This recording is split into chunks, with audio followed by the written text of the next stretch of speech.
Saya rekod dulu. Oke, kita mulai ya, Bapak Ibu semua ya. Selamat malam, Bapak Ibu semua. Semoga yang sudah banyak di Porto tadi, semoga bisa cuan selalu ya. Nggak stres ya, nggak banyak pikiran ya. Nah, malam ini saya mencoba mungkin memberikan beberapa insight ya buat Bapak Ibu semua. Mudah-mudahan bermanfaat. Ya, kita mulai ya. Oke, Yes, di Google. Nah, ya ini sudah kelihatan ya. Oke. Ya, kita mulai nih, Bapak Ibu semua. Nah, Menteri Keuangan diganti nih. IHSG gimana nih view-nya ke depan? Ini yang kita jadi rame sekarang ya dalam beberapa saat ini. Ya, saya coba, kita coba bahas ya. Tapi sebelumnya, sebelum bahas lebih dalam tentang Pak Purba sama ini ya, penggantinya ya, pengganti Bu Sri Mulyani, saya coba mungkin ingin bahas dulu dari sektor makro, ya global makronya dulu ya. Sebenarnya saya udah bikin materinya tuh ada beberapa yang dia untuk hari Minggu kemarin, cuman ada beberapa kendala jadi saya tunda ke Selasa. Kebetulan juga lagi ada ini ya, Bu SM ya diganti jadi cukup rame nih. Oke, saya bahas dulu dari makro global ya saat ini gimana sih? Biar teman-teman punya pandangan. Ini berita yang terakhir ya, berita yang terakhir ini tenaga kerja Amerika melemah ya, yang menandakan ekonominya mulai kelihatan slowing down ya. Nah, eh, yang tadinya tuh di-expect forecast-nya 75.000 ternyata cuma 22.000, ini jauh sekali gitu kan. Apalagi semenjak ada revisi yang dilakukan. Jadi memang terbukti tesis saya di awal tahun yang saya memberitahu bahwa nanti tenaga kerjaan itu akan makin melemah gitu, akan makin banyak pengangguran-pengangguran gitu ya. Apalagi semenjak apa namanya itu banyak imigran-imigran yang dideportasi ya. Berita terakhir aja ini kan ada Hyundai ya, Hyundai yang pada ditangkepin tuh ya, yang ilegal katanya kan, yang orang-orang Korea ya ditangkepin tuh. Jadi ini akan memperburuk juga pasti tenaga kerja di Amerika. Ini akan makin melemah ke depannya ya. Jadi nah ini apa bad news atau good news nih ya. Sementara ini kita menganggap tenaga kerja Amerika lemah ini tuh jadi good news ya karena ini menimbulkan eh, probabilitas rate-nya untuk cut-nya di September ini makin naik lagi. Udah sampai 90% kemarin ya, 90% lebih ya. Ini masih yang data lama nih. Jadi 90% lebih. Ya, jadi udah hampir dipastikan di September ini cut. Bahkan diprediksi cut-nya nggak cuma satu kali. Ya, cut-nya ini diekspektasikan itu 3 kali ya tahun ini. 3 kali loh, yang tadinya kita bisa cuma satu kali. Sekarang ada ekspektasinya tuh cut-nya tuh di 17 September, Oktober, dan apa namanya tuh dan di bulan no, apa Desember. Ya bahkan digadang-gadang kalau 3 kalinya nggak di Oktober atau Desember bisa jadi di September ini langsung cutnya tuh 0,5 atau 50 basis poin gitu ya. Tapi saya pikir sih pasti cuma 0,25 lah kemungkinan besar ya. Nanti bisa jadi di Oktober ataupun Desember ini ada cut rate yang berikutnya ya. Nah, tapi pertanyaannya apakah ini jadi berita bagus? Ya, satu sisi ini menjadi good news, satu sisi juga kalau resesinya makin, sorry, tenaga kerjanya melemahnya, ekonomi makin melemah makin dalam, ini kita juga perlu berhati-hati ya, Bapak Ibu ya. Gitu kan, seperti yang tesis saya udah pernah buat di artikel di awal tahun juga, cut rate pertama atau beberapa cut rate di awal ini membuat market tuh pasti akan nanti euforia ke depan tuh. Tapi nantinya begitu ekonomi kelihatannya tidak sesuai, ini yang kita perlu hati-hati ya Bapak Ibu sekalian. Jadi saya ada beberapa skenario yang mungkin nggak akan saya ungkap sekarang. Saya akan tulisnya nanti di hints ya, di artikel. Kalau dulu kan saya apa dibikinnya di Stockbit ya, di Stockbit. Nah awal tahun. Sekarang ini nanti ke depannya saya akan bikinnya tuh di hints artikel yang update-nya di sana buat Bapak Ibu semua ya. Nah, tapi yang perlu kita perhatikan apa nih? Kalau kita mau short term ya, kita bicara short term. Memang ekspektasi 3 kali ini menjadi berita bagus ya untuk kita, tapi satu sisi juga kita harus hati-hati ya selama beberapa bulan ke depan ini karena ada berita yang kemarin itu juga belum apa ya, yang bulan lalu itu core PPI-nya kan PPI-nya itu kan sempat nanjak ya, tinggi sekali. Sekarang nih core PPI-nya kan diekspektasi cuma 0,3 padahal sebelumnya 0,9. Jadi ini yang mengkhawatirkan akan terjadinya inflasi. Ya, inflasi. Jadi tenaga kerja lemah tapi inflasinya meninggi itu juga menjadi bad news ya, bisa jadi volatil. Ekspektasi cut rate yang tadinya udah sampai ke konsensus 3 kali di tahun ini sampai dengan akhir tahun ini bisa jadi menurun lagi ya karena PPI ataupun nanti CPI-nya sudah mulai naik. Nah, ini yang kita waspadai ya tanggal 10 sampai 11 September ini bisa jadi kalau inflasinya meninggi dulu mungkin ekspektasi cut rate yang tadinya 3 kali ini akan menurun lagi menurut saya. Ya, ini yang perlu kita perhatikan ya. Kalau kita memperhatikan short term ya balik lagi ya. Tapi kalau kita yang berbicara tentang long term, sebenarnya tuh ini tuh noise menurut saya tuh. Noise yang kita sebenarnya tuh yang penting kita tahu arah ke depannya tuh kemana gitu kan. Karena balik lagi ya, susah sekali untuk menebak jangka pendek. Nah, ini sebagai gambaran ya buat Bapak Ibu semua, kenapa jangka pendek ini sulit ya sekali untuk betul-betul mengukur apakah ini akan langsung euforia market atau nggak akan nyungsep dulu ya atau seperti apa. Market itu sangat moody ya. Karena kenapa? Karena kita lihat, kita ambil contoh aja ya. Untuk cut rate yang bulan September aja, bayangkan nih dari Oktober 2024 probabilitasnya kan sempat naik tuh, sempat juga turun tajam. Bapak Ibu saya bisa lihat nih, di Desember turun tajam tuh. Ya, bahkan sampai di bulan Maret April ini turunnya sangat tajam sekali nih, ya kemungkinan untuk cut rate-nya tuh jadi rendah gitu kan. Nah ini sempat naik lagi, sempat turun tajam juga di Agustus tuh. Nah inilah yang saya sebutkan bahwa dengan ekspektasi cut rate yang awalnya tuh dari awalnya apa cuma 20% ya atau nggak dari yang probabilitasnya kecil sampai ke tinggi ini nggak cuma mulus sama seperti apa tarik garis lurus ke atas, tidak. Tapi perjalanan ini juga tuh probabilitasnya ini bisa bisa naiknya tuh naik sekali, bisa turunnya turun sekali. Bayangkan di Agustus ini tuh volatilitasnya sangat tinggi.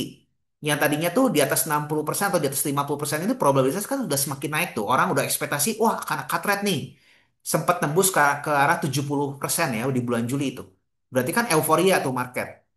Tapi di bulan Agustus ini udah langsung turun tajamnya tuh di bawah 40%. Bayangkan. Jadi sudah ekspektasinya tuh hampir, wah ini nggak mungkin ada cut rate lagi. Yang tadinya di Juli mereka ekspektasinya cut rate di September, tapi di Agustus pemikirannya terbalik.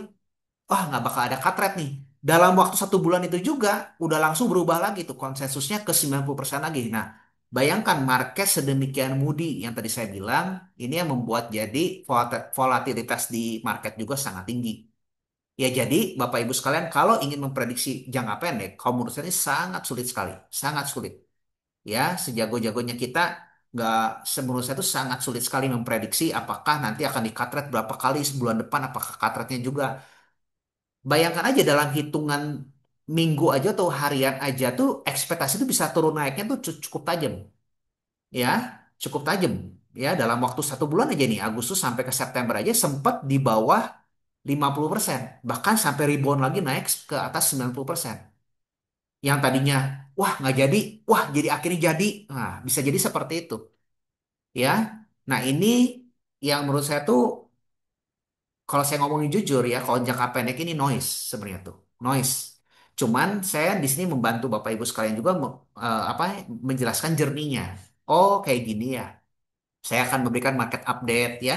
Jadi setidaknya tuh memberikan ketenangan lah buat Bapak Ibu sekalian semua tuh. Jadi yang penting tuh kita pahami arah jangka panjangnya kemana gitu. Kalau saya sih seperti itu ya kalau investment.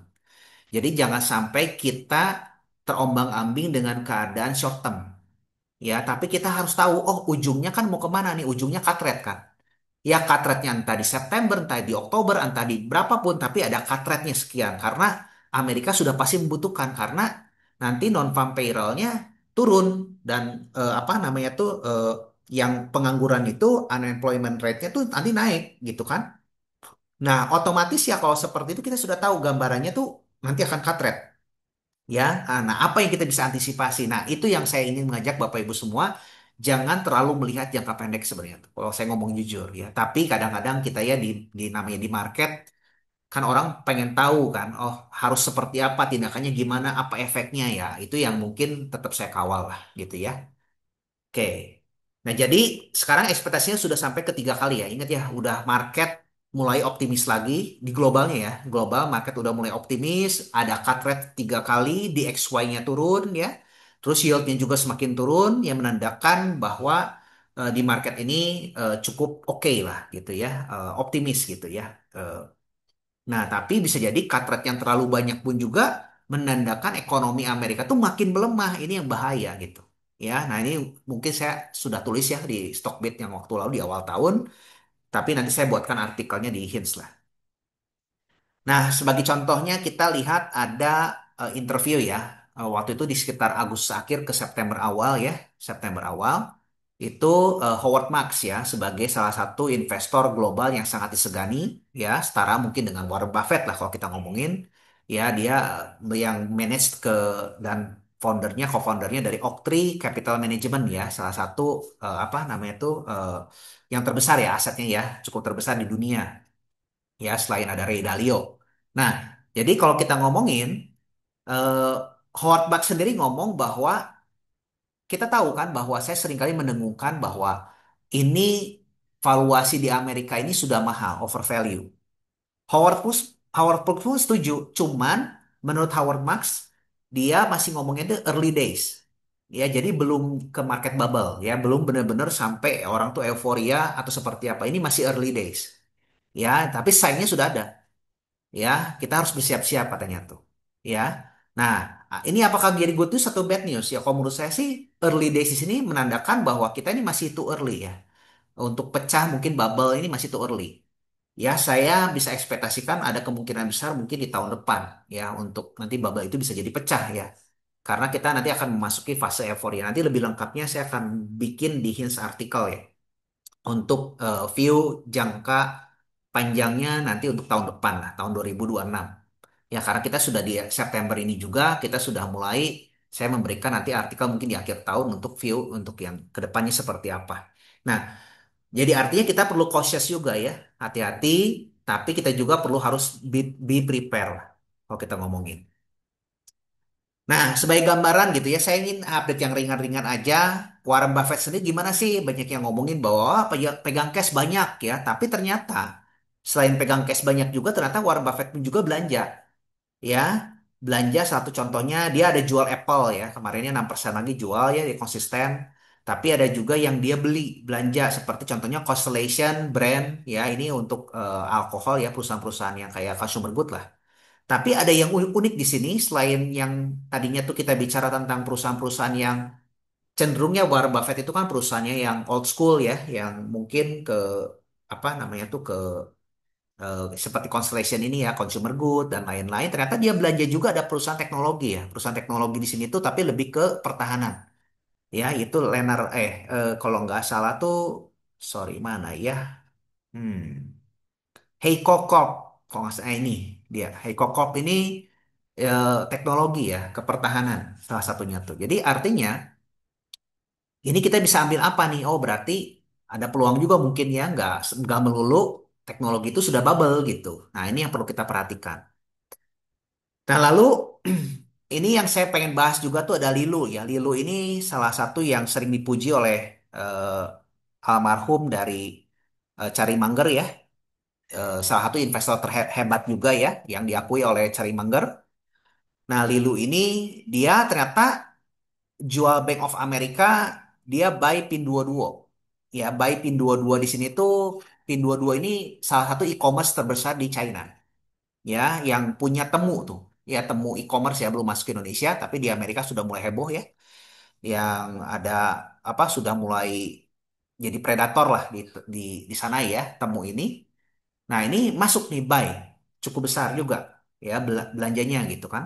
Jadi artinya tuh ini masuk ke saham-saham teknologi tapi di emerging market ya. Nah, ini menarik ya. Apa kalau kita lihat mungkin langkah yang dilakukan oleh investor-investor besar ya. Lalu Bill Ackman juga ternyata buy Google loh. teknologi yang dikira orang tuh sudah bubble. Ini Google kemarin waktu sebelumnya tuh udah belanja ya, sekarang udah naik sih harganya ya. Tapi ternyata dia belanja juga gitu. Ada di Amazon, buy juga ya. Nah, ini perlu kita perhatikan langkah-langkahnya tuh pada berani ya. Mereka tuh belanja di saham-saham teknologi gitu kan. Seth Cartman juga ya, ini kan salah satu investor besar juga ya. Nah, ini juga ternyata belanja juga di Google juga ya. Nah, ini kalau kita perhatikan berarti kan ada hal yang kita perlu harus simak. Kenapa kok investor-investor besar ini juga berani nih untuk berbelanja saham-saham teknologi gitu kan? Nah, apakah ada peluang nih di saham-saham teknologi untuk di tahun 2026 dengan adanya cut rate yang semakin agresif ini? Nah, ini perlu kita perhatikan ya Bapak Ibu semua. Bukan anjuran membeli atau menjual, saya hanya memaparkan dari segi investor global. Kelakuannya lah gitu. Ini saya cuma update ringan aja ya untuk yang keadaan global seperti apa. Oke. Nah, sekarang saya lanjutkan lagi ke main menu kita nih, yaitu makro ya. Sekarang makro domestik ini yang jadi gunjang-ganjing nih di dalam negeri nih. Globalnya sekarang sudah ekspektasi cut rate 3 kali, lagi mulai optimis, tapi kenapa kok yang domestik ini jadi malah mengganggu gitu kan? Nah, ini kita lihat. Isunya kan yang paling santer ini adalah di Menteri Keuangan ya, Sri Mulyani diganti jadi sama Pak Purbaya ya. Nah, ini apa sih efeknya gitu kan? Kenapa kok sampai sedemikian hebatnya sampai membuat IHSG itu cukup dalam ya? Apa turunnya ya 2 hari berturut-turut? Ya totalnya berarti hampir 2%-an lebih lah, 2,5% lebih kali ya. Kenapa kok bisa sampai sedemikian kuat nih peranannya Sri Mulyani gitu kan yang diomongkan? Karena Sri Mulyani ini tuh disegani ya karena ada 4 hal ya. Yang pertama tuh beliau kan punya reputasi sebagai teknokrat dan jaringannya juga global. Ya, beliau pernah di IMF ya dan lain-lain ya. Kredibilitasnya ini yang sudah tidak diragukan lagi. Belum lagi beliau sudah menjabat 3 periode presiden dari zamannya Pak SBY. Ya, sudah mengarungi banyak krisis lah dari zamannya Pak SBY ya, Global Financial Crisis sampai ke COVID ya, itu semua dilewati dan Indonesia bisa sustain gitu kan, bisa baik gitu kan. Ya, kita perlu akui ya, eh, Bu Sri Mulyani ini juga punya kemampuan, artinya tuh dia sangat prudent gitu ya, sangat benar-benar konservatif lah kalau kita ngomongin dan fiskal disiplin guardiannya. Jadi beliau sangat betul-betul menjaga defisit dan utangnya. Ya, dia jaga gitu kan. Kalau kita sebut mah jadi Bu Sri Mulyani ini sangat konservatif dan kalau kita lihat sama seperti permainan sepak bola ini Bu Sri Mulyani menjadi kiper yang sangat hebat. Ya, kalau saya anggapnya sebagai kiper gitu. Ya, kiper dia menjaga fiskal menjadi ibu ya yang benar-benar dia jaga tuh kelolaan uangnya gitu kan. Nah, peranannya tuh betul-betul sudah diakui lah. Dan beliau punya market communication-nya cukup baik ya. Dilakukan secara bulanan, update ya. Dan beliau juga independen gitu kan, menjaga APB-nya tetap sehat di saat mungkin kebijakan-kebijakan populernya juga nggak apa mungkin ada beberapa kebijakan populer yang didorong ini Bu Sri Mulyani tetap ngekeh mungkin beliau tetap pengennya berada dalam koridor supaya defisitnya nggak terlalu bengkak. Nah, ini yang perlu kita apresiasi ya selama ini dari Bu Sri Mulyani sehingga apa namanya tuh ini cukup membuat investor-investor global juga percaya ya dengan kemampuan Bu Sri Mulyani. Ya, nah makanya nggak heran ya begitu diganti, apa sih yang membuat jadi akhirnya gonjang-ganjing ya? Dikhawatirkan karena kan investornya yang paling benci itu adalah ketidakpastian ya. Jadi otomatis dengan adanya kehilangan Bu Sri Mulyani ini kan belum tahu nih apakah Pak Purba ini bisa nggak seperti Bu Sri Mulyani, itu yang pertama. Bisa nggak menjaga defisitnya gitu kan? Karena kan kalau defisitnya makin membengkak nanti utang nggak kemana-mana gitu kan? Nanti justru akan rawan sekali buat Indonesia gitu kan? Nah, itu satu contohnya. Nah, gimana nih? Apakah postur APBN 2026 ini akan diganti nggak gitu kan? Pertanyaan berikutnya gitu kan? Dari yang sebelumnya tonnya juga Bu Sri Mulyani ngomongin bahwa APBN 2026 ini ada peningkatan dari pendapatan pajak, tapi satu sisi belum Sedangkan beliau sendiri mengeluarkan statement bahwa tidak akan menambah pajak baru. Nah, artinya apa? Ya, artinya mungkin akan memaksimalkan potensi pajak yang ada. Mungkin mungkin aja ya kalau kita-kita ini sebagai mungkin ada yang pengusaha atau nggak ada yang bisnis atau nggak yang ini, mungkin akan banyak surat cinta sebenarnya tuh tahun depan tuh ya bisa jadi sih SP2DK dan lain-lain ya mungkin akan di ini lagi ketaatan pajaknya bahkan mungkin Cortex mungkin ya yang diutamakan. Yang saya baca seperti itu kalau kemarin ya. Nah, tapi apakah dengan Pak Purba ini akan berubah? Nah, ini juga kan yang mungkin perlu harus nanti kita sama-sama lihat gitu ya. Apakah Pak Purba ini ke depan tuh seperti apa? Tapi saya mencoba untuk eh, ibaratnya tuh melihat dari sisi track recordnya beliau lah gitu ya. Saya coba lihat lalu mencoba menebak apa yang kira-kira beliau ini akan lakukan ya. Balik lagi kan, namanya menebak ini belum tentu benar, tapi setidaknya kita bisa memberikan gambaran lah dengan karakternya beliau kira-kira akan langkahnya seperti apa gitu kan ya. Oke. Nah ini kita mulai masuk nih penggantinya Pak Bu Sri Mulyani nih, Pak Purbaya ya. Pak Purbaya Yudi Sadewa. Ya, ini beliau kalau kita lihat dari track recordnya, beliau pernah justru sebenarnya tuh riwayatnya tuh S1-nya bukan ekonomi ya, tapi teknik elektro ya di ITB, lalu S2-nya tuh di Purdue University ya sampai S3-nya ya, itu baru ekonomi ya. Beliau jadi terakhirnya jadi ahli ekonomi ya. Tapi pernah kerja juga mungkin di oil and gas ya. Lalu juga menjadi direktur di Dana Reksa ya. Jadi orang market sebenarnya tuh Pak Purba ini bukan orang yang apa namanya tuh pemain ibaratnya tuh bukan teori ya, tapi juga sebagai orang market ya, yang benar-benar mengerti lapangan. Lalu beliau juga pernah di staf khusus bidang ekonomi ya, waktu itu dengan Pak Luhut ya.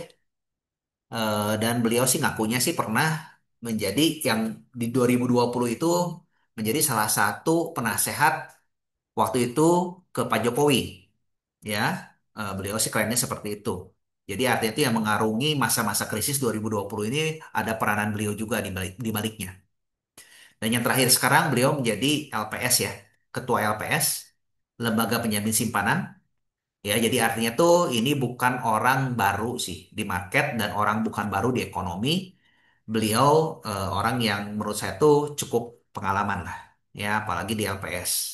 Nah, balik lagi kan LPS kan kadang-kadang mungkin beberapa teman-teman juga hanya ngelihatnya oh sebagai lembaga penjamin simpanan aja, memang mampu nggak? Nah, ini yang kita coba olah ya, kita lihat dari LPS itu apa sih LPS ya? Kalau kita gali LPS itu lembaga independen ya, lembaga penjamin simpanan yang tugasnya itu adalah menjamin simpanan di nasabah di bank. Ya, semua tabungan, giro, deposito ya dijamin saat ini 2 miliar per orang ya per bank.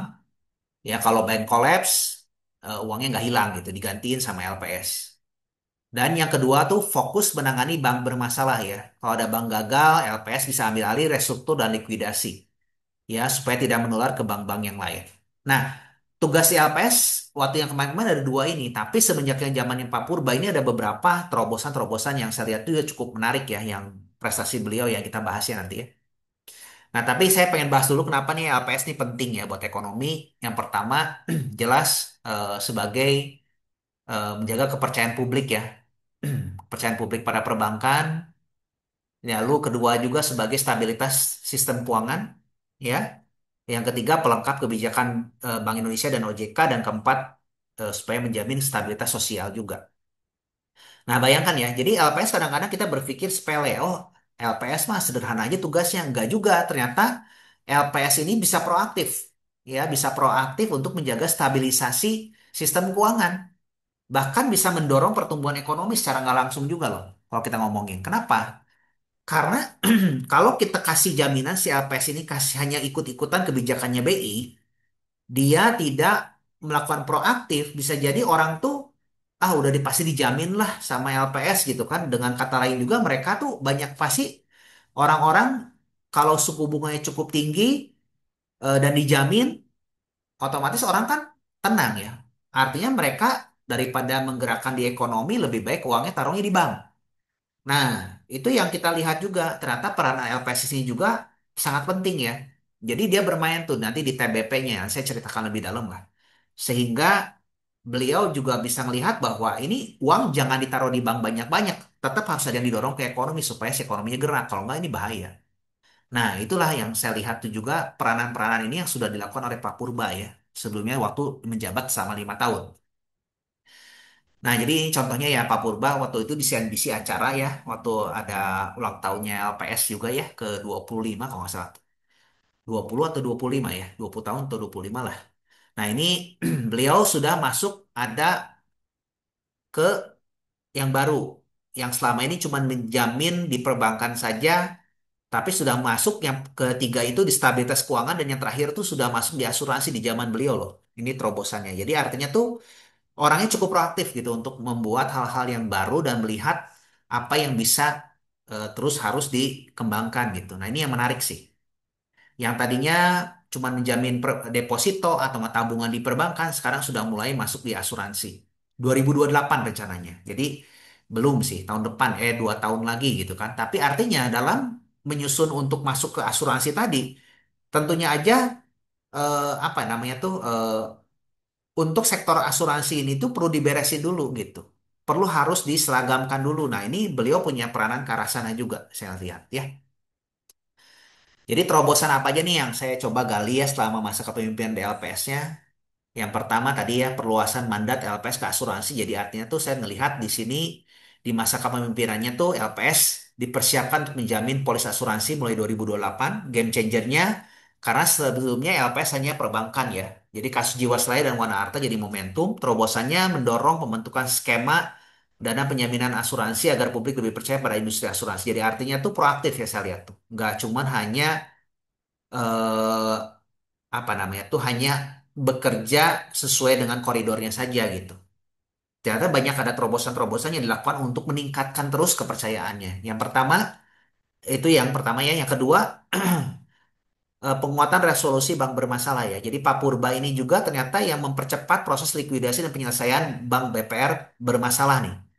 Dari tahun 2005 sampai 2025 ada total 117 BPR dan satu bank umum yang tangani. Mayoritas diselesaikannya tuh di masa kepemimpinan Pak Purbaya. Jadi artinya tuh kita perlu apresiasi ya selama 20 tahun nih LPS berdiri ternyata banyak yang diselesaikannya justru di masa kepemimpinan Pak Purbaya. Ya, jadi artinya tuh kita bisa lihat di sini orangnya cepat juga bergeraknya ya. Cepat, nggak banyak neko-neko dan proaktif. Ya, kreatif juga. Terobosannya prosesnya lebih cepat, transparan, sehingga kerugian nasabah bisa diminimalkan dan kepercayaan tetap terjaga. Nah, ini makanya di eranya beliau ini LPS ini banyak juga yang keluar juga ya, banyak komunikasinya cukup baik, kepercayaan juga makin terjaga, orang-orang percaya dengan nabung di bank gitu kan. Lalu ketiga, kebijakan tingkat bunga penjaminan. Nah, ini yang saya lihat TBP yang dinamis. Ya, di bawah kepemimpinan Pak Purbaya, LPS aktif menyesuaikan TBP mengikuti BI rate, bukan sekedar menunggu krisis. Jadi artinya tuh proaktif tadi ya, proaktif. Contohnya di Agustus 2025 TBP-nya diturunkan 3,75 ya dan BPR 6,25 mencegah perang bunga berlebihan dan sekaligus juga supaya orang-orang tuh tidak selalu mau nabung di perbankan tapi digelontorkan untuk segi ekonominya. Nah, ini yang diperhitungkan kalau kita lihat runut dari pemaparan beliau waktu di CNBC ya, kalau kita lihat beliau sangat memperhatikan juga di M2 supply money. Ya, M2 supply money di mana M2 supply ini menjadi kunci untuk pergerakan ekonomi ke depan. Ya, jadi artinya di saat lagi turun, beliau dorong gitu kan sehingga ekonomi tetap terjaga. Ya, dan beliau juga eh, memantau hal tersebut gitu. Nah, ini yang menarik ya. Artinya tuh peranan beliau juga di sini tuh sangat penting ternyata ya. Jadi nggak cuman hanya nunggu gitu kan. Kadang-kadang ya udah dapat dapat kan kadang-kadang gitu ya. Kalau orang kan dapat jabatan kalau nggak ngerti atau nggak mungkin nggak ada proaktif, nggak ada inisiatifnya juga. Akhirnya kan ya udah kerjakan hanya berdasarkan koridornya aja. Kalau saya lihat beliau nggak sih. Itu yang menariknya ya kita bisa perhatikan. Jadi TBP dijadikan instrumen untuk mencegah risiko sistemik bukan hanya sekedar informasi teknis. Nah, ini yang menarik ya, gitu. Jadi beliau melihat bahwa ini ada alat TBP yang bukan cuma hanya sekedar oh ya udah hanya ngikutin BI rate-nya saja, tapi juga untuk bisa menjadi pencegah risiko sistemik kah? Kalau kita ngomongin tadi kan terlalu banyak ekonomi nggak gerak, akhirnya mungkin supaya ada kepercayaan ke bank, ya tetap ekonomi ngegelontor juga. Nah ini juga dilakukan ya, ada penyesuaian-penyesuaian. Kalau Bapak Ibu sekalian pengen tahu lebih dalam, bisa lihat dia nanti di Google, cari googling aja di YouTube itu di CNBC waktu yang terakhir ya di bulan Agustus kemarin tuh ada apa namanya tuh ada forum ekonomi lah LPS yang ngadain tuh di sana Pak Purba ada pemaparan tuh. Saya lihat langkahnya cukup menarik sih ya selama di LPS ya.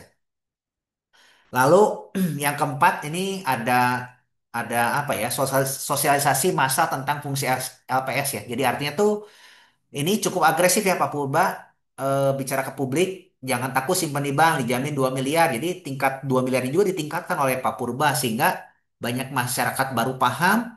Intinya tuh ubah LPS jadi lembaga yang dikenal masyarakat sehingga trust meningkat. Yang awalnya dulu kan kita nggak pernah tahu kan LPS ini seperti apa, tapi zamannya beliau juga makin meningkat tuh. Artinya komunikasinya juga cukup baik. Beliau agresif dan memberikan komunikasi-komunikasi yang cukup positif dan baik terhadap masyarakat. Nah, ini yang mungkin tadinya kan kita cukup pesimis karena Bu Sri Mulyani ini kan pemainnya global. Udah gitu Pak Purba ini pemainnya lokal kalau kita bicara ya apa baru belum dikenal di global. Mungkin aja dengan beliau seperti ini sebenarnya tuh harusnya bisa mulai dikenal untuk kancahnya global ke depannya. Ya, mudah-mudahan ya. Karena saya lihat komunikasi beliau juga cukup baik gitu, proaktif.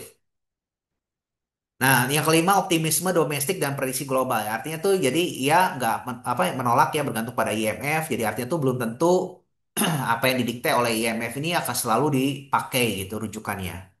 Ya, kalau Bu Sri Mulyani kan mantannya di sana ya kalau saya perhatikan lebih cenderungnya old school dan mengikuti polanya IMF. Contohnya seperti apa namanya tuh pernah bilang gitu World Bank atau nggak IMF kalau nggak salah tuh bahwa Indonesia harus naikin tax ratio-nya, pendapatan teksnya. Ya, Bu Sri Mulyani pun mengikuti dan akhirnya beliau lebih banyak makanya berburunya tuh di pajak ya. Kalau kita lihat. Nah, mudah-mudahan beliau juga nanti punya cara-cara yang kreatif ya, cara-cara kreatif untuk meningkatkan pendapatan negara.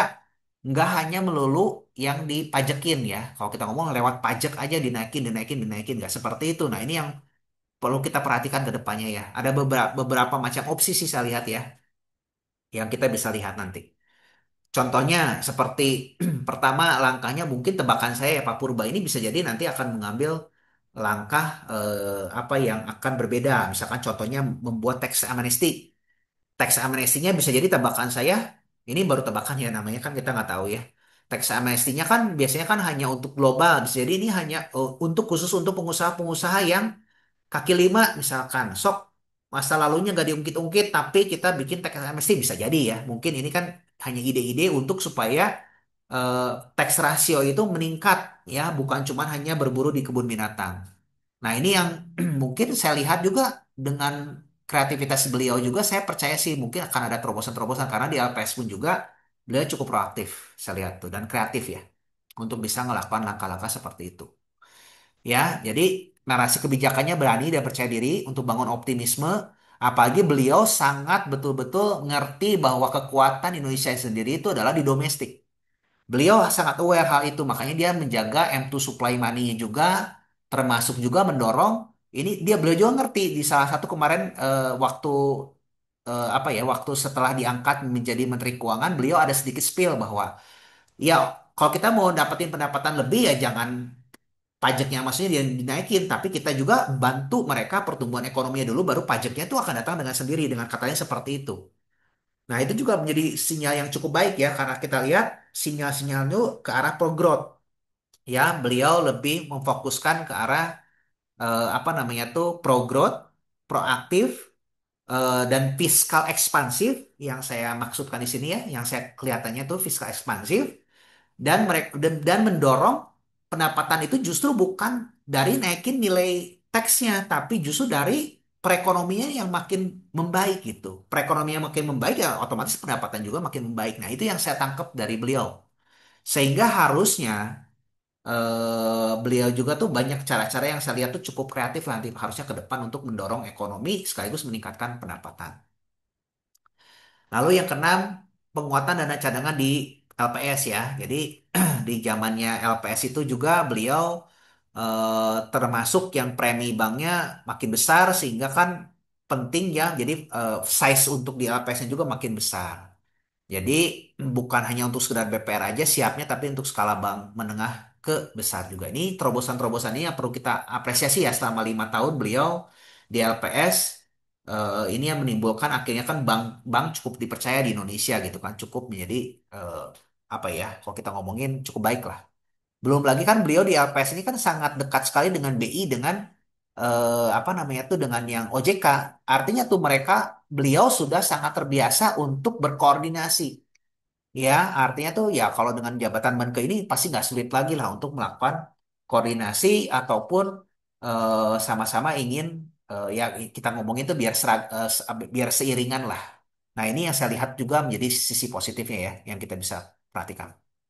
Jadi kalau kita bisa bandingkan ya, Bu Sri Mulyani ini lebih fokusnya tuh ke ketat ya, prudent, ketat.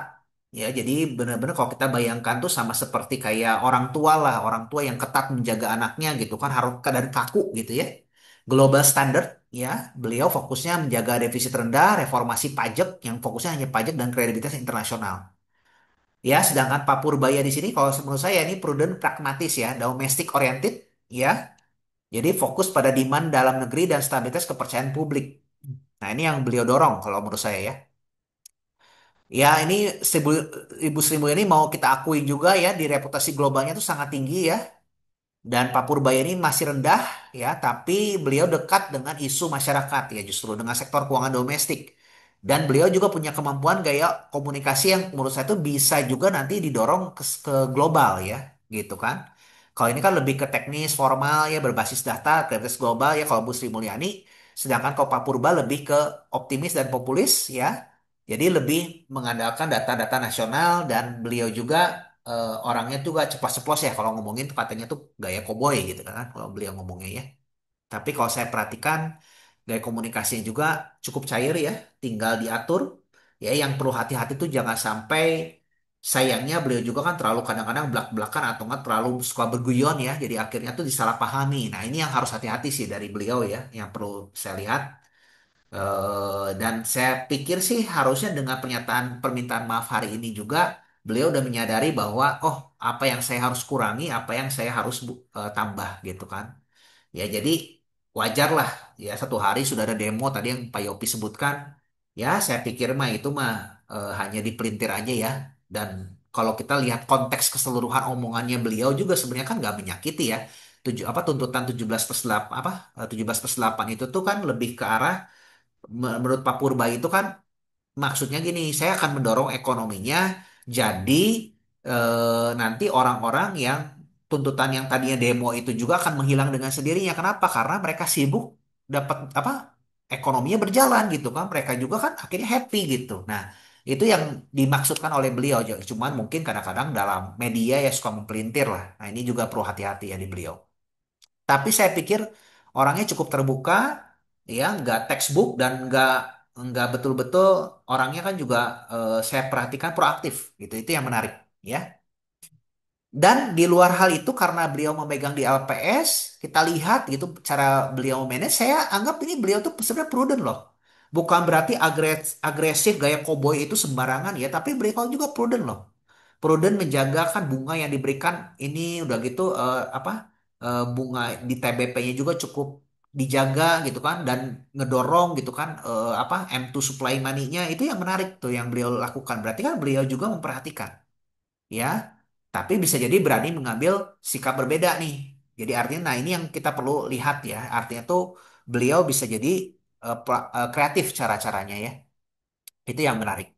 Kalau Bu Sri Mulyani fokusnya ya ke pakem-pakem yang ada-ada ya, konservatif lah kalau kita ngomongin ya. Jadi artinya fokusnya hanya hati-hati menambah hutang ya, sebagai kiper yang baik lah kalau kita ngomongin ya.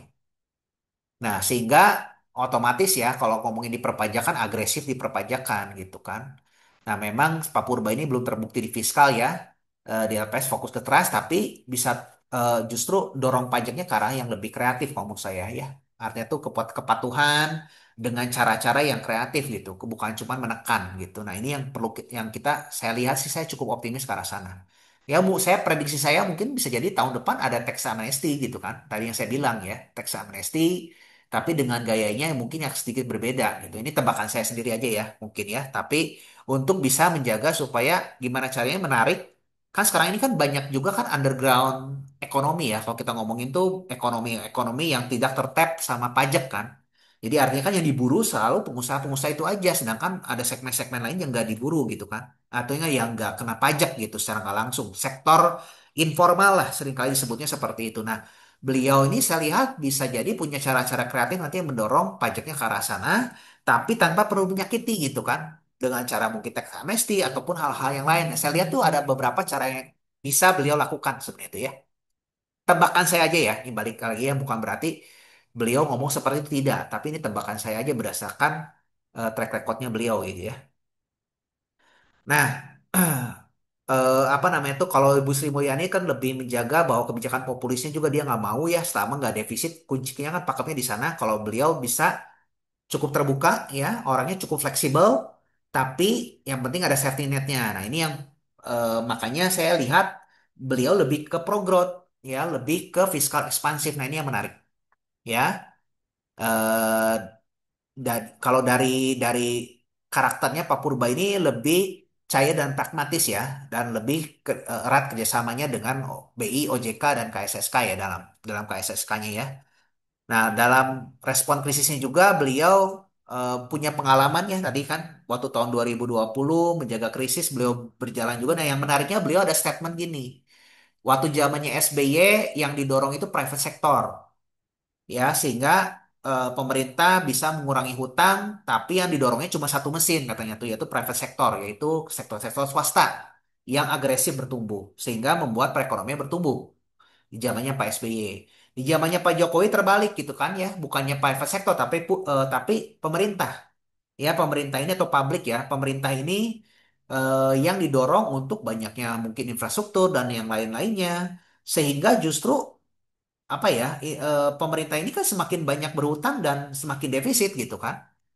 Nah, ini yang mungkin pengen didorong sama Pak Purba juga sendiri ke depan tuh bukan cuma hanya dari pemerintah aja tapi dari private sector. Jadi dua-duanya mesin ini akan dijalankan. Nah, ini yang saya mau tunggu juga apa sih langkah-langkah yang akan beliau lakukan gitu. Ini mirip kalau saya lihat sama seperti Amerika loh. Amerika ini kan ada Scott Bessent ya. Nah, Scott Bessent ini juga dua hal ini yang digerakkan nantinya gitu kan, baik itu publik maupun private-nya gitu kan. Saya pernah di dalam pemaparan saya sebelumnya tuh saya pernah ngomongin bahwa Amerika ini masuk ke periode namanya tuh fiscal dominance. Ya, di mana dulunya tuh penggerak utamanya tuh awalnya tuh dulu zaman dulunya tuh private sector, sekarang berubah menjadi public sector, yaitu ke government gitu kan. Sehingga fiskalnya tuh makin defisit. Nah, ini juga apa ya? Hal yang sama dialami oleh Amerika saat ini yang sama dialami oleh Indonesia sebenarnya tuh. Kata kuncinya apa? Bikin fiskal ekspansif, terus yang kedua genjot juga di private sektornya selain publiknya gitu kan. Nah, ini yang mungkin langkah-langkah yang saya pikir agak sama gitu kan. Ini yang membuat saya yakin Indonesia dan global sendiri pun bisa masuk ke fase namanya tuh mania phase ke depan. Ya, nanti lebih detailnya saya akan bikin dalam bentuk artikel ya Bapak Ibu ya. Ini coba pengantar-pengantar aja buat supaya teman Bapak Ibu semua bisa mengerti jalan pikiran ya. Dan mungkin saya ngelihat kalau berdasarkan track record, artinya Pak Purba ini lebih fokus ke pro growth, orang market ya, ke pro growth. Beliau menjaga betul-betul ke arah kebijakannya itu fiskal ekspansif yang saya perhatikan tuh akan ke depannya dan akan mendorong dua mesin salah satunya itu yang didorong tuh nanti kan melalui private sector. Nah, ini yang perlu kita lihat nih. Dan untuk cara beliau untuk melakukan eh, apa penerimaan pajak ya dan lain-lain, saya lihat tuh banyak kelihatannya beliau ini cukup kreatif melakukan hal-hal yang nanti akan dilakukan ya mungkin terobosan-terobosan ya. Nah kita lihat aja nanti mungkin langkahnya apakah bisa nggak beliau melakukan hal yang sama seperti waktu beliau lakukan di LPS waktu kemarin. Ya ini yang perlu kita lihat langkah-langkahnya ke depan Bapak Ibu sekalian. Oke? Nah, salah satu isu yang mungkin perlu kita harus highlight ya bahwa nggak di apa ya jelas lah waktu zamannya Ibu Sri Mulyani kepercayaan global ini sangat tinggi sehingga untuk penarikan hutang ini tuh nggak sulit ya kalau kita ngomongin kan untuk restruktur atau penarikan hutang gitu nggak sulit ya. Tapi kita kan ada jatuh tempo nih tahun 2026 nih yang besar juga tuh Indonesia ya tahun depan tahun 2026 ya yang utang jatuh temponya. Nah, gimana nih? Apakah bisa nggak nanti restruktur? Jangan-jangan takutnya bahaya nih, ya. Nah, saya masih cukup optimis. Kenapa? Karena kalau kita lihat sebenarnya tuh porsi hutangnya kita tuh sudah mulai berubah yang tadinya dorong dari awalnya mungkin apa mungkin ke apa ya Amerika ataupun mungkin ke ke Jepang gitu ya. Sekarang udah mulai posturnya tuh berubah tahun 2026 ini sudah mulai China. China yang sudah mulai selain Singapura itu China. Kalau kita perhatikan Amerika sendiri kan mulai tahun 2020 ini berkurang terus kan porsi memberikan hutangnya gitu kan. Nah, ini sudah digantikan perlahan-lahan oleh China. Nah, China ini juga salah satu strategi Pak Prabowo, makanya dekatnya kan nggak cuma hanya ke Amerika tapi ke China. Kenapa milihnya kok China gitu kan? Kenapa nggak ke Amerika lagi? Ini satu menurut saya tuh strategi yang cukup pintar oleh Pak Prabowo ya.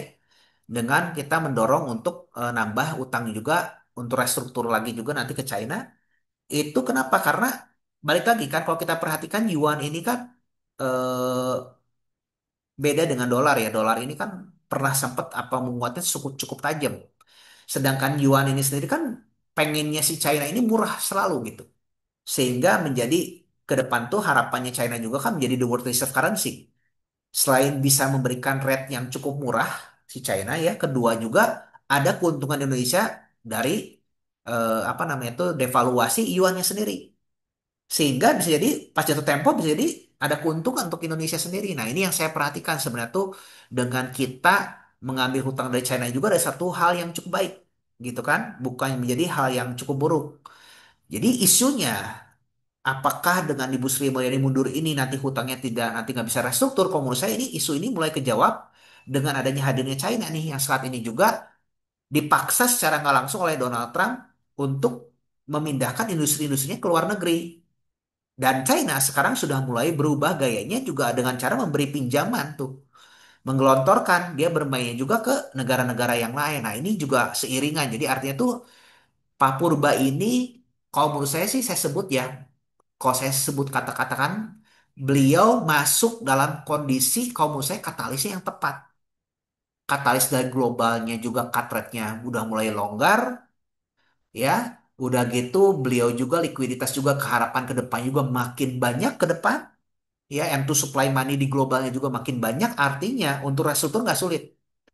Nah, ini yang saya pikir dikonfirmasi juga dengan waktu Pak Purba di IHSG kan drop hampir 2%. Tapi kalau kita lihat dari rupiah, itu nggak penurunannya tuh nggak tajam loh.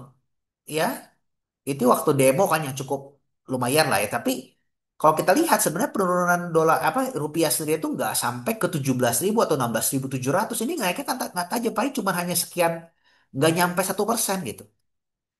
Artinya IHSG yang turun 2% ini nggak disertai dengan kondisi rupiah ataupun dari bondsnya si Indonesia sendiri yang memang ada kenaikan tapi nggak signifikan, cuma 0, sekian persen gitu kenaikannya tuh, nggak tajam sekali.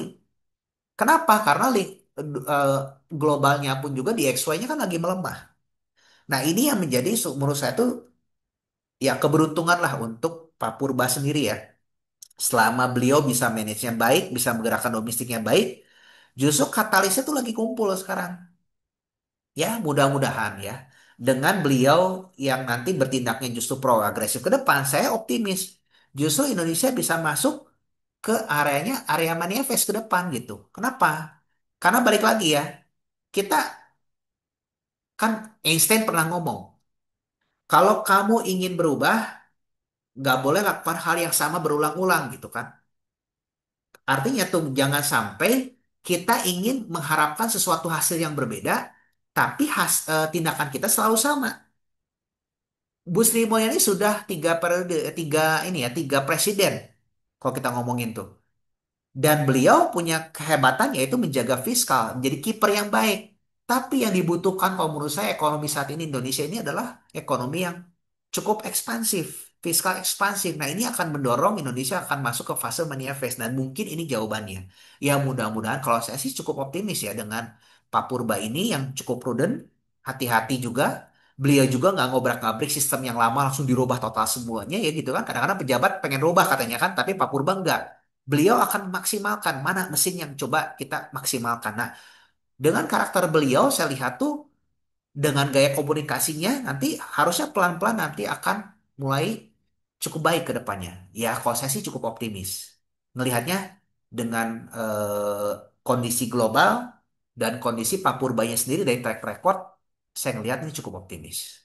Ya, nah ini dibuktikan sendiri pun juga dari bonds ya. Bonds sendiri kan ternyata nggak nggak biasanya kan kalau harusnya kan rupiah sama bonds ini kan marketnya lebih gede tuh daripada saham ya kalau kita ngomongin itu kan harusnya jatuhnya jatuh duluan ya, yieldnya harusnya terbang sekali kan, dan rupiah pun harusnya naik sekali gitu kan, tapi saya lihat nggak. Nah, apakah ini bisa jadi kesempatan? Bisa jadi ke depan ini volatilitasnya makin masih ada, tapi justru kalau menurut saya ini jadi buying opportunity ya bertahap untuk kita, dan mudah-mudahan Indonesia ke depan tahun 2026 ini ada fase satu lagi yang saya sebut nanti fase manifest yang masuk ke fase euforia. Ya, tapi hati-hati di fase itu euforia juga nanti mungkin akan ada koreksi dalam juga ya. Tapi saya sebut saat ini tuh saya optimis Indonesia masuk ke fase growth-nya. Ya. Nah, ini bagian teman-teman pengen tahu mungkin lebih detail kan saya kan ini satu contohnya saya kan nulis tuh tahun di awal tahunnya tanggal 12 Januari 2025 itu saya ngomongin bahwa nanti tahun ini tahun konsolidasi ya. Ada year opportunity, banyak opportunity, tapi sangat volatil, sangat hati-hati. Tapi kita mengharapkan di tahun kedepannya di 2026 ke atas, saya sebutkan di artikel ini Indonesia akan memasuki fase mania phase-nya. Nah, saya tetap masih cukup optimis saat ini. Dan artikel ini sejauh ini, ya saya bersyukur juga dari yang Januari ini apa yang diskenariokan di artikel saya ini semua masih on track dan terjawab gitu. Di mana orang-orang yang pesimis awalnya nggak mungkin likuiditas ngalir lagi ke emerging market Indonesia nggak mungkin gitu kan, tapi buktinya saat ini kan kemarin-kemarin sempat sudah mulai masuk tuh, biarpun dalam beberapa hari ini outflow lagi ya, tapi saya pikir di bondsnya kan nggak, terus di rupiah juga cukup kuat, artinya ya ini tinggal tunggu waktu aja ya, selama Pak Purbanya sendiri bisa mendeliver komunikasi dulu aja langkah-langkahnya apa ke depannya seperti apa, saya cukup optimis Indonesia akan nanti dibanjiri lagi dengan likuiditas ya, apalagi kan kita tahu keadaan global sendiri kan cut rate sudah ekspektasi 3 kali ya, tapi balik lagi ke namanya global juga kan ada kemungkinan besar juga volatil. Tadi ya saya juga nggak ngomongin bahwa semua tuh bergerak dalam garis lurus ke atas ya, tapi bisa jadi dalam dalam hitungan minggu atau hari itu juga bisa jadi berubah itu probabilitas. Jadi tetap aja kalau kita ngomongin short term agak sulit tebak, tapi kalau kita bicara yang untuk long term ini kita tahu arahnya nanti the Fed sendiri pun juga sama Amerika tuh ke arah mana.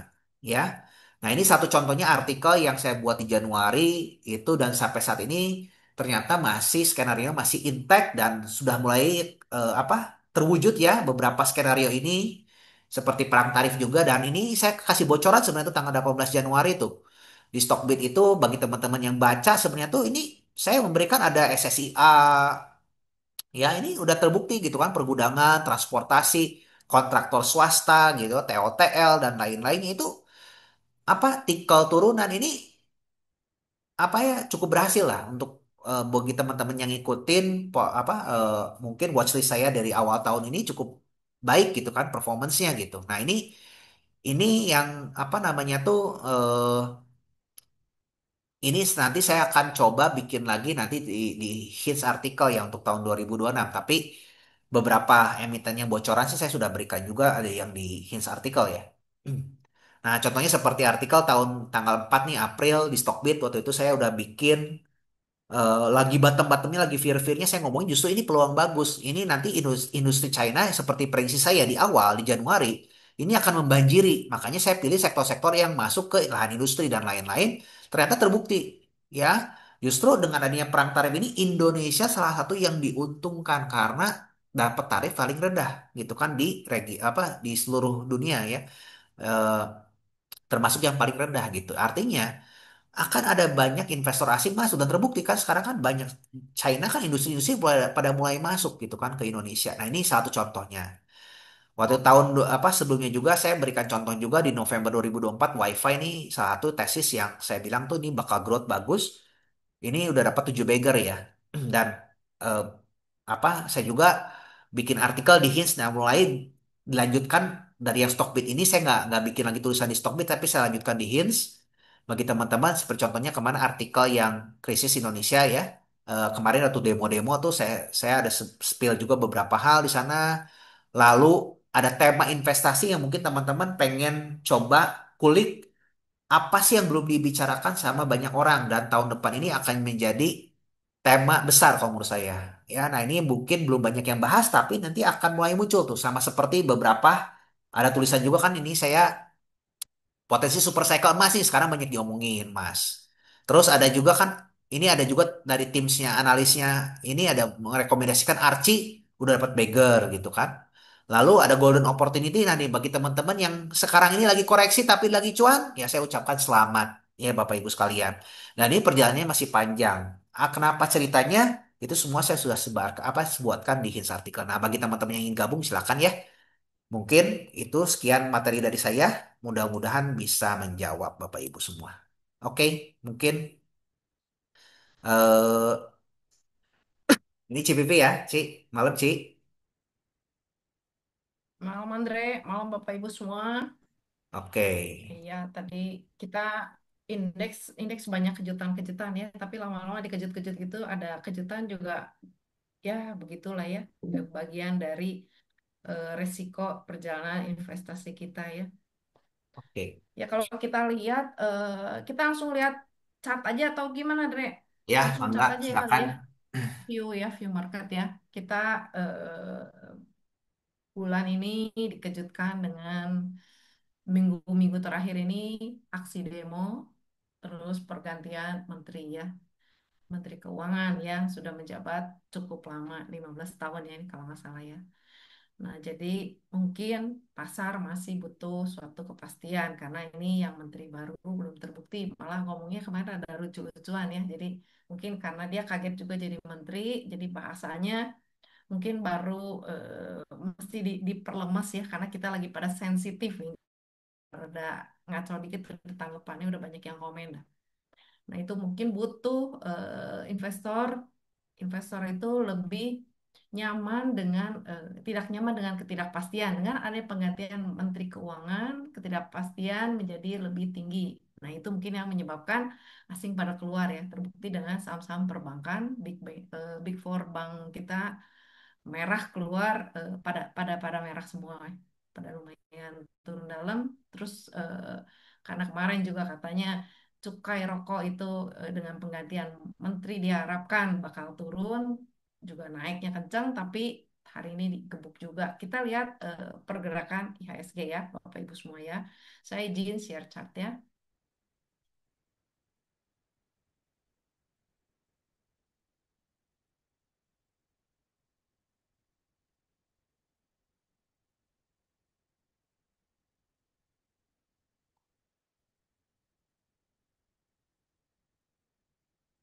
udah muncul Belum, Ci. belum bentar ya sinyalnya rada-rada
muncul ya Udah, Ci. Udah ya. Oke, ini IDX teknologi. Kita lihat composite ya. Lagi posisi. Nah, ini Bapak Ibu, kemarin waktu demo kita terselamatkan oleh liburan ya. Jadi kita turunnya tuh nggak terlalu dalam ya. Sebentar, sebentar.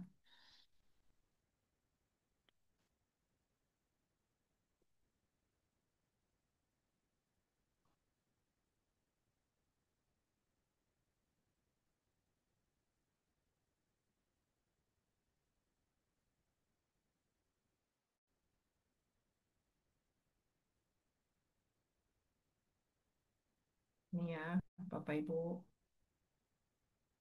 Ini posisi waktu demo ya. Isu demo, terus hari pertama turun sampai paling rendahnya di level 7766. Lalu besoknya sempat sampai level 7548 ya Bapak Ibu. Tapi besok-besoknya karena dianggap bisa diatasi, bisa ada jalan keluar, jadi kita ada penguatan dan ini pengumuman kemarin pas pengumuman pengangkatan Bapak Menteri baru ya. Indeks melemah dari tertinggi 79 sampai tutupnya di 7767. Hari ini juga sama melemah sampai di close-nya di 7629. Nah, selanjutnya kita mau kemana nih? Kalau kita lihat ya Bapak Ibu, di sini ada level support nih. Support itu yang beberapa kali eh, disentuh tapi nggak tembus ke bawah ya Bapak Ibu. Ini ada di sini nih. Di area sekitar 7.500 ya. Ini juga dekat dengan MA50 nih. Mungkin besok kalaupun turun supportnya ada di 7.500-an.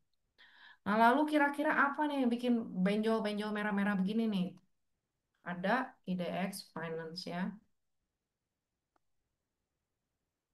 Ini eh, sektor keuangan kita nih sama dua bar merah.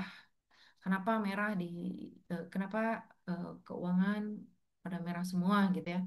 Nah, ini jadi mungkin bisa jadi institusi lebih melihat risiko yang lekat dengan timbulnya ketidakpastian dengan adanya pergantian Menteri Keuangan ya. Jadi mereka eh, jualan dulu ya. Nanti ada apa aja nih bank besar? Bank besar di kita lihat BBCA ya. BBCA juga BBCA turun paling di level sampai hari ini di 7525. Kita lihat ya, level selanjutnya ada di berapa? Support selanjutnya di kita lihat ini ada di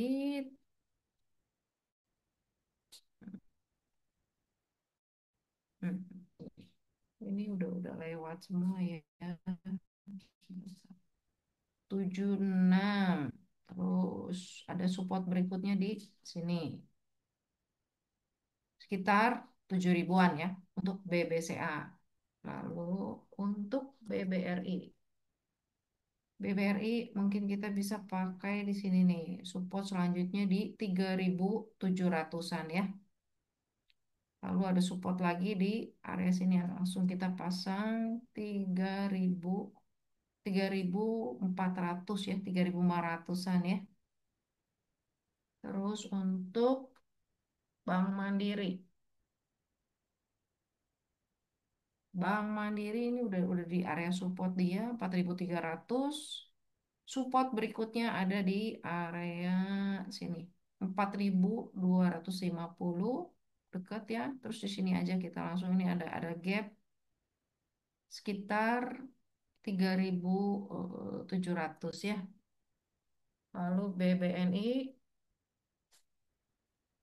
ini di area support juga sekarang di 3.900. Support selanjutnya ada di 4.100. Nah, sementara ada yang turun Big Bang turun dalam, ada juga emiten-emiten yang lari kenceng hari ini. Banyak malah ya, emiten-emiten malah yang mid cap to small cap juga banyak yang lari-lari kenceng. Naiknya double digit ya, Bapak Ibu. Nah, yang kelihatan itu ada di sektor emas-emasan ya. Itu ada di RC, ini RC, supportnya kita bisa pakai di 900-an ya, lalu 825. Selanjutnya ini seiring dengan pergerakan harga emas. Lalu Indika yang terakhir mengumumkan tambang emas dia ya, support di sekitar 17.85 ya, Indika Energi ya.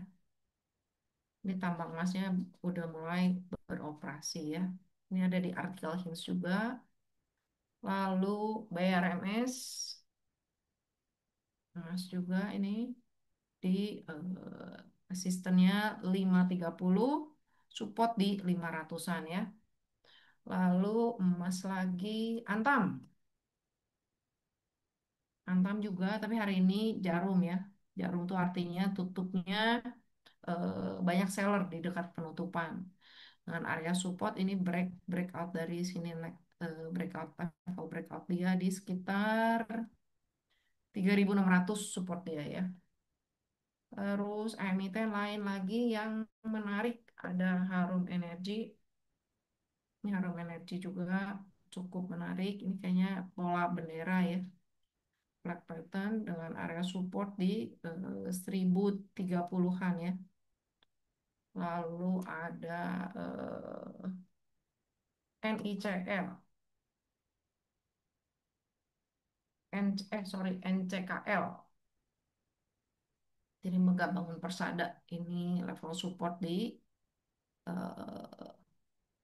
1090-an ya. Itu yang ramai di pasar hari ini ya. Lalu kita lihat sektor rokok yang kemarin sempat naiknya kenceng ya. Ini langsung dibales ya Bapak Ibu. Dia naik sempat sampai 640. Hari ini volume turun dengan volume yang lebih besar. Ini berarti yang di bawah pada jualan semua ya. Volumenya hampir 2 kali volume kemarin ya. Ini buy news ya naiknya ya.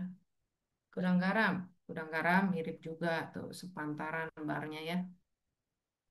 Naiknya setinggi ini, turunnya juga sama, volume lebih besar. Terus WIM. WIM juga sama. eh, Kemarin naiknya kenceng, hari ini turunnya kenceng juga dengan volume yang lebih besar. Nah, terus tadi ada juga yang nanya sama, ada emiten emas ya, Bapak Ibu yang mau listing emiten emas itu grupnya MDKA. Kita lihat MDKA-nya. MDKA-nya masih posisi masih uptrend, area support di 2620. Nah, ini Bapak Ibu, biasanya kalau ada IPO besar, likuiditas berkurang. Karena apa? Karena duitnya dipakai buat IPO. Nanti Bapak Ibu perhatikan tanggal-tanggal kapan mereka mesti setor kalau ikut IPO. Karena sekarang orang-orang kecenderungan sangat suka ikut IPO ya. Walaupun dapatnya sedikit, tapi biasanya untungnya bisa berlipat-lipat gitu ya. Karena ini pasarnya kan memang lagi banyak kejutan gitu ya. Jadi mereka ya udahlah IPO aja gitu. Nah, biasanya uang-uang nanti agak sepi nih yang berputar ya. Jadi putaran value-nya berkurang karena sebagian ada IPO kalau ada IPO besar ya. Terus kira ada yang mau ditanyakan Bapak Ibu? Kita lihat dari kolom chat ya.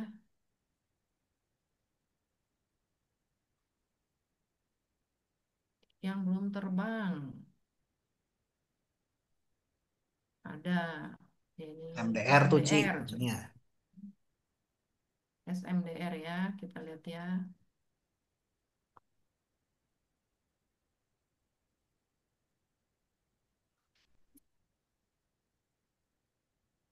Bentar ini nge-lag.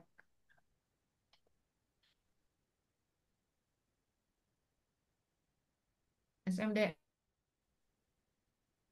mulai pelan-pelan lagi koreksi ya. Kita bisa tunggu mungkin di supportnya di area 300-an ya. Sekitar sini nih. Nih ada support yang dulunya resisten, kita bisa jadikan support ya sekitar 3000-an. 300-an. Coba kita lihat nah ini jam-jamannya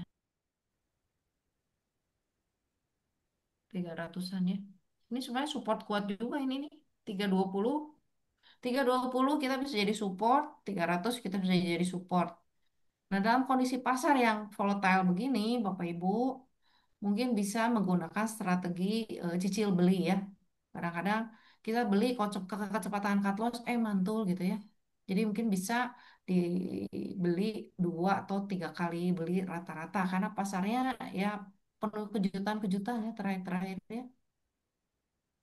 Nanti kita beli cut loss, dijual naik, dikejar lagi, turun lagi, begitu terus jadinya ya. Java NRCA, coba kita lihat ya. Bentar. Java NRCA UNTR itu emas ya, pokoknya emas-emasan wangi lah ya.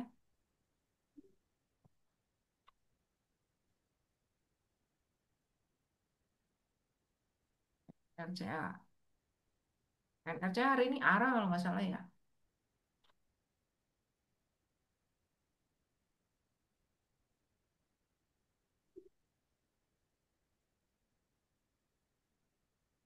NRCA kita lihat ini pergerakannya cukup volatile. Kenapa? Ini barnya loncat-loncat nih. Berarti tiap buka dia open gap ke atas. Lalu barnya cukup panjang sehingga range-nya cukup lebar. Jadi kalau mau beli ya siap-siap ini bakal di ayun-ayun ya Bapak Ibu. Ya mungkin bisa pakai dengan kalau yang tidak nyaman dengan volatilitas tinggi bisa beli dengan cicil ya. Dia ada support di 750 ya atau bisa kita pakai juga MA50 ini sunnya agak lebar kita pakainya nggak bisa yang sempit-sempit ya yang nggak bisa pakai track pendek-pendek gitu range-nya lebar-lebar karena dia barnya juga lebar-lebar ya 640 kita bisa jadikan support NRCA ya terus UNTR ini emas ya selama masih naik kita punya sahamnya kita hold aja pasang trailing stop. Ini support pakai gunakan level 26.000. Ini di level breaknya dia ya. Ini 1, 2, 3, 4, 5, 6 nih. Ini breaknya dia di sini. Kita bisa jadikan support dia. Terus apalagi tadi ya. Java, Dharma.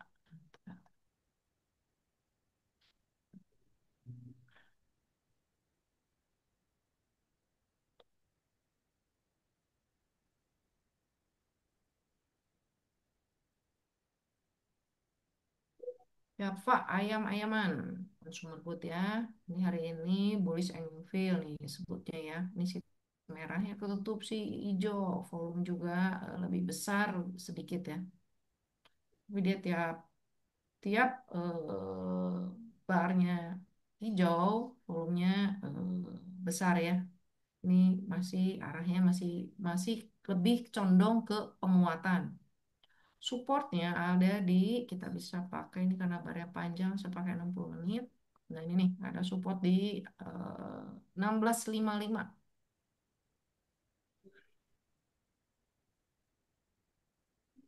1655 support dia level break sebelumnya ya tuh yang di sini ya.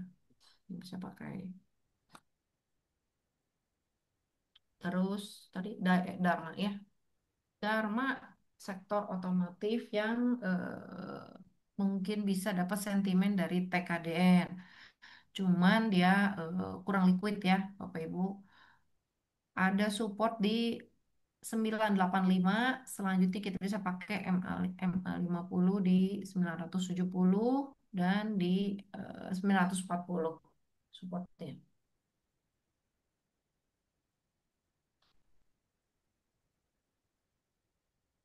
Timah Pani udah ya di sini ya. Timah Pani Teens ini mulai ada kelihatan penguatan ya, pembalikan arah dari level satu yang cukup panjang ya. Kalau Pani mau right issue ya, Bapak Ibu, perhatikan harga right issue-nya di berapa. Biasanya dekat-dekat ke situ nanti sama rasionya. Timah eh, 2 hari menguat tapi jarum panjang ya. Berarti terakhir banyak yang jualan. Level support di 1085. Hari ini tutup di 1105. Jadi kita bisa pakai ini nih level breakout dia di sini ya. Di 1080 supportnya. Selanjutnya support berikutnya kita bisa pakai ini pertumpukan tiga di sini. 1020-an ya atau 1000 lah ya bisa jadikan support berikutnya. Kita lihat Pani masih turun ya, Pak Ibu. Mungkin kita perhatikan harga red issue-nya tembusnya di berapa dan rasionya berapa banyak. Nah, kalau misalnya Bapak Ibu pengen nebus tapi nggak pengen keluar uang tambahan, mungkin bisa dijual dulu sahamnya sebagian untuk persiapan penebusan red-nya ya. Nanti dilihat karena dia perlu RUPS kalau nggak salah ini ya. Terus IPO emas tadi udah, NCKL juga udah. Oke, mungkin udah ya. Eh, Bisa jawabin dulu yang atas sih ya, beberapa Ci. Oke, so Pak Philip nih, bagaimana dampak tarif resiprokal yang dibekukan Pengadilan Federal yang lagi maju ke MA? Apa dampak kalau Trump kalah di MA? Kalau kalah tarif resiprokal kan harus dibalikin tuh ke importir-importir kan.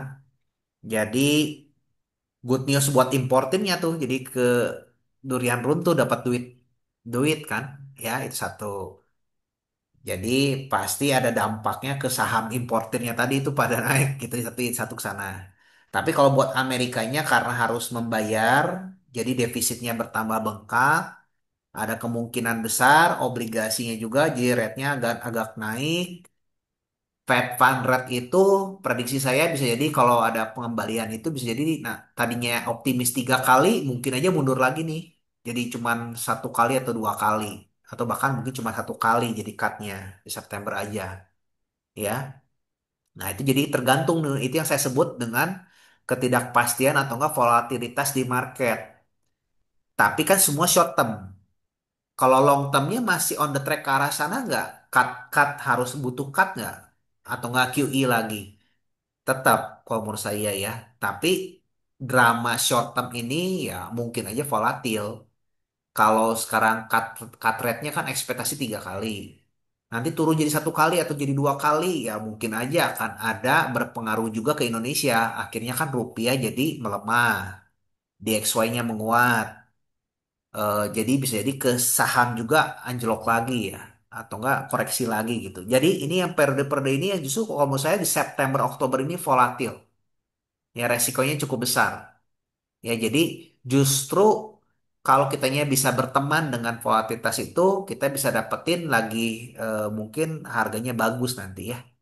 Tapi apakah akan crash seperti April? Prediksi saya sih enggak ya. Tapi baik lagi kan waktu kemarin juga Ci kita kan pernah ya YouTube bareng kan. Mungkin prediksinya kan ada koreksi ya kedua selama beberapa bulan ke depan. Kita bilang tuh waktu Agustus sih ya. Udah gitu koreksinya berapa ya kita nggak pernah tahu ya koreksi di angka berapa tapi tadi kan CPV udah sebutkan di supportnya berapa aja ya kurang lebih sih ya ISG ya gitu. banyak kejutan lah kita ya. Betul.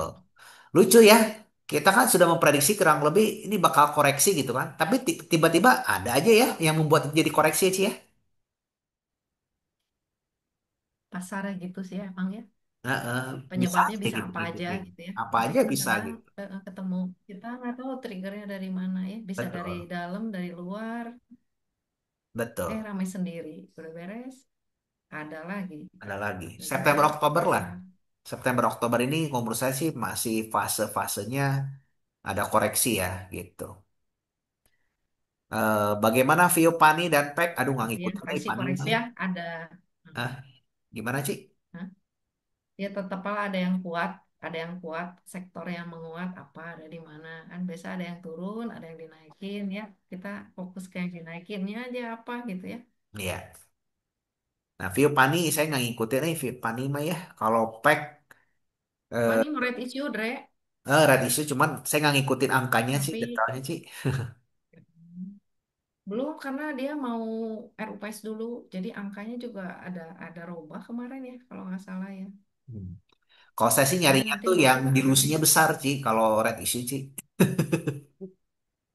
Nyari yang dilusinya besar. Kalau ya ada panik kayaknya standby udah, buyer. ya benar, standar Ya buyer ada dilusi standby besar. buyer.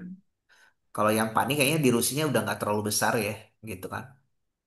Nah yang pack, eh, pack sendiri saya masih, udah saya buat ya di Hints artikel. Nanti Bapak bisa baca di sana mungkin ya. View-nya tetap sama sih, saat ini sih masih belum ada keterbukaan lebih gitu ya. Aset yang baru hanya dimasukkan itu hanya baru dua aset kan, yang tambang nikelnya. Dan jadi bagi saya sih masih belum menarik ya, gitu.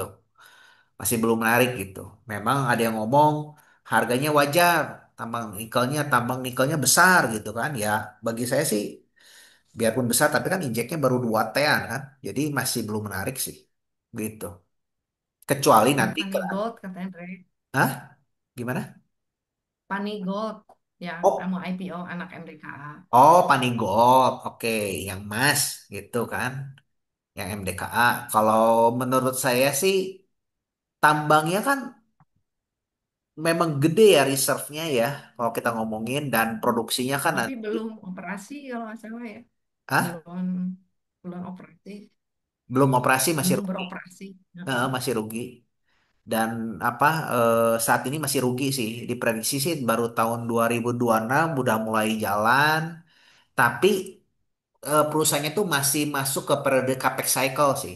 Jadi artinya tuh capex cycle tuh masih periodenya tuh investasi. Jadi pasti kita belum menemukan hasilnya dulu dalam jangka waktu beberapa tahun ke depan gitu saya lihat tuh. Biarpun bertahap sudah ada, makin lama makin naik gitu kan. Nah, tapi harga yang sekarang IPO-nya sudah premium gitu kan. Jadi bagi saya sih kayaknya aduh, saya sih nggak tega ya belinya ya. Kalau kita ngomongin mah, tapi kalau bagi ada yang mau ikut-ikutan karena sekarang lagi euforia emas, mungkin aja ada, masih ada kemungkinan besar upside.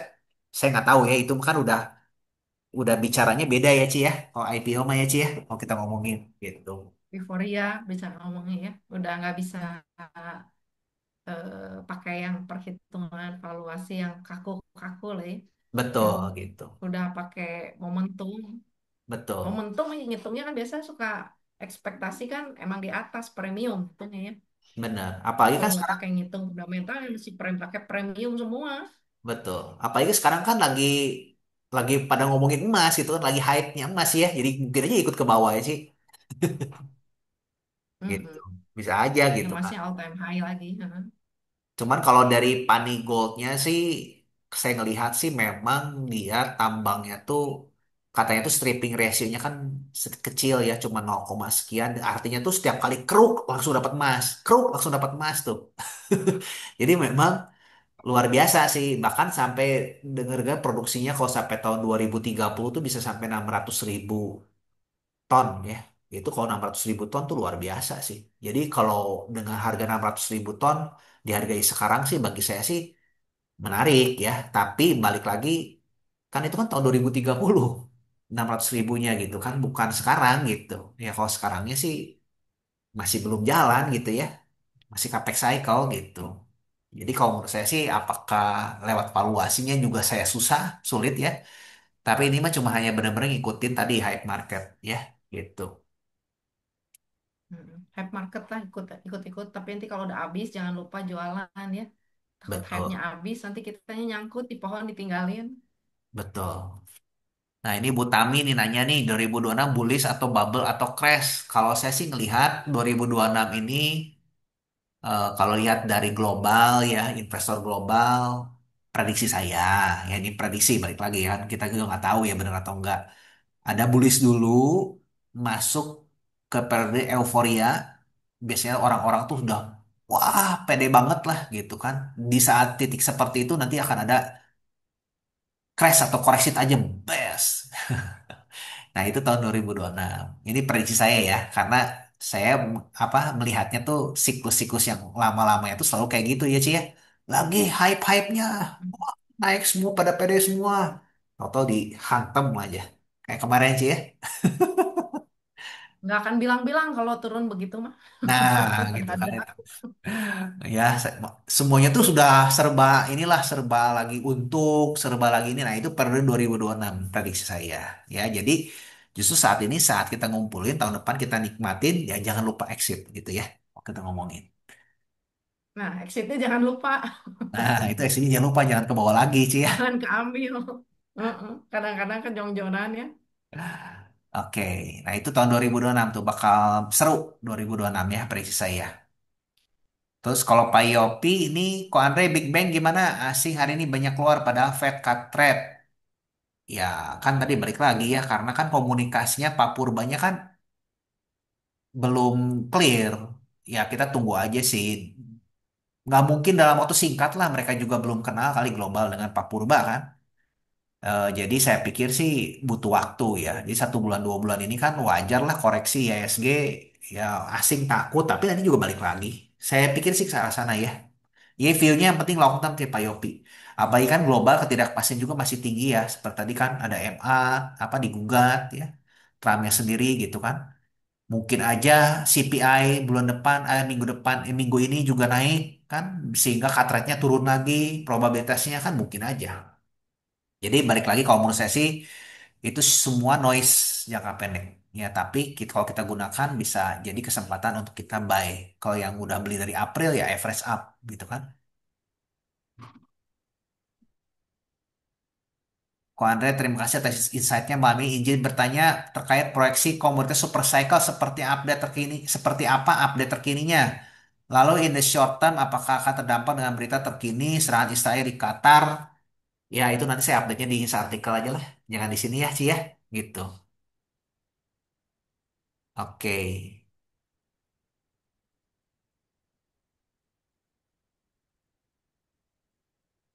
Pack owner lama dibeli sahamnya via nego, kenapa?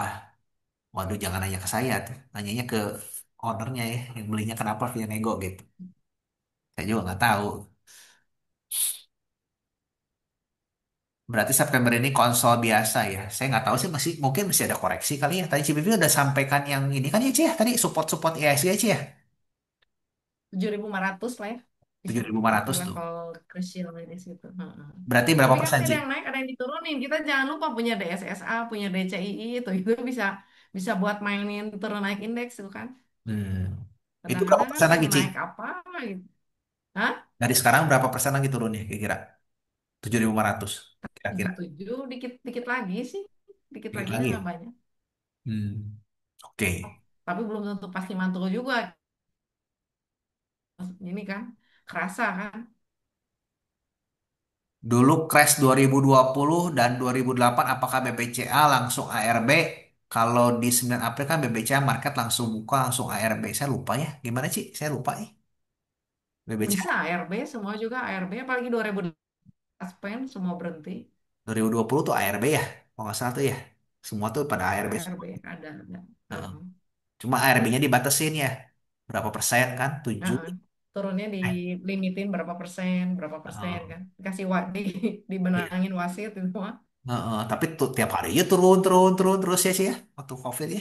Mm-mm, mm-mm, mm-mm. Menke yang baru bilang ISG bisa tembus 35.000 di 2035. Kira-kira make sense nggak kok? Sama saya mah diaminin. Amin. Amin. Lebih Subhan. Cuman apakah make sense nggak? Ya kita lihat aja dulu. Kalau 10 tahun sih CAGR berapa tuh ya? Saya belum ngitung si CAGR-nya make sense nggak ya? Ada yang itu 16-an, 16-an, Dre. Oh 16%. Wah kayak Hmm. kalau 16% mah kayaknya nggak make sense ya. Ya tapi saya nggak tahu ya kan yang Ya ngomong kan kan kita, beliau. kita kan ini ya, udah mah baru pemerintahan baru, Menkyu baru, ya volatile lah pasarnya ya. Iya Ya, volatile. kalau naik ini mah lagi naik kora-kora ini. Iya benar sih.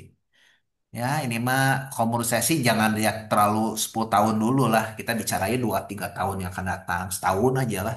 Ya, kita bicara. Tutup tahun aja lah udah. Tutup tahun. Tapi kita nanti berikan view yang artikel kok update-nya nanti di artikel. Diupdate Oh, terus lah ya kan tiap hari tiap saat terubah.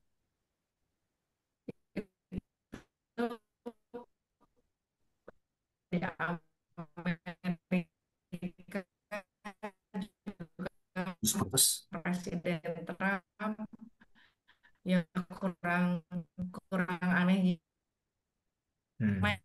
naik mendadak turun. Iya. CVV yang putus-putus ya atau saya ini tuh? Saya putus-putus kayaknya. Oh, oke oke. Oke, mungkin mungkin itu dulu kali ya, Ci ya. Mungkin view-nya Heeh. Ci ya. Tahu mungkin kita lihat ini kali ya kalau Fed rate turun, oh, itu sektor-sektor apa? Nah, gimana Ci?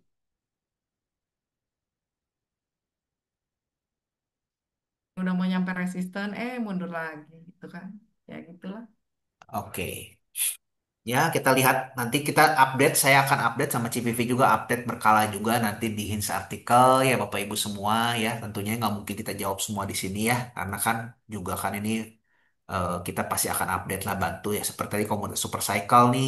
Tadi ada jawab apa pertanyaan mengenai nikel ya. Nikel sih saat ini mau oversupply, tapi nanti kita update lah di Hints artikel ya. Jangan khawatir. Dan sektor-sektor Oke, yang berarti menarik. kita tiap minggu ya, Dre? Ya, kita tiap minggu nanti ada Oke, market 2 minggu update lah ya lalu. buat ibu bapak semua ya. Oke, mungkin malam ini sampai sini dulu kali sih ya. Kita tutup dulu ya. Ya, Semoga oke. tetap tenang, tetap semangat investasi di saham ya, Bapak Ibu jangan lupa apa namanya tuh eh, September Oktober ini volatil. Harapan saya sih tetap kita bisa stay waras ya, stay humble ya, belajar terus ya. Itu. Jadi jangan lupa juga kalau lagi marketnya turun beli, jangan dinonton aja. Oke, Tapi CVV ada cicil, dicicil. CVV ada asal mungkin jangan. terakhir Ci? Iya, sudah sih kalau saya ya kalau yang masih kuat bertahan ya boleh, kalau nggak tahan ya jadi penonton dulu lah. Zaman sekarang begini kan mendingan kita nggak untung daripada rugi kalau di ayun-ayun terus kena gebuk ya. Tapi kalau yang udah punya saham jagoan, jangan kebawa panik ikut jual karena kadang-kadang saham jagoannya itu naik sendiri walaupun yang lain turun ya, Dre. Betul, betul. Gitu. Gitu. Oke, Oke, Bapak Ibu, mungkin. terima kasih. Mohon maaf jika ada kekurangan atau yang kurang berkenan ya. Oke, siap. Thank you banyak semua ya. Bapak Ibu izin pamit dulu ya. CVV izin pamit Ya, semua. pamit ya. Yuk, Ya, sampai Dre, jumpa Bapak nanti Ibu ya. semua. Dadah semuanya. Yuk, Bye-bye. istirahat ya. Dadah. Bye.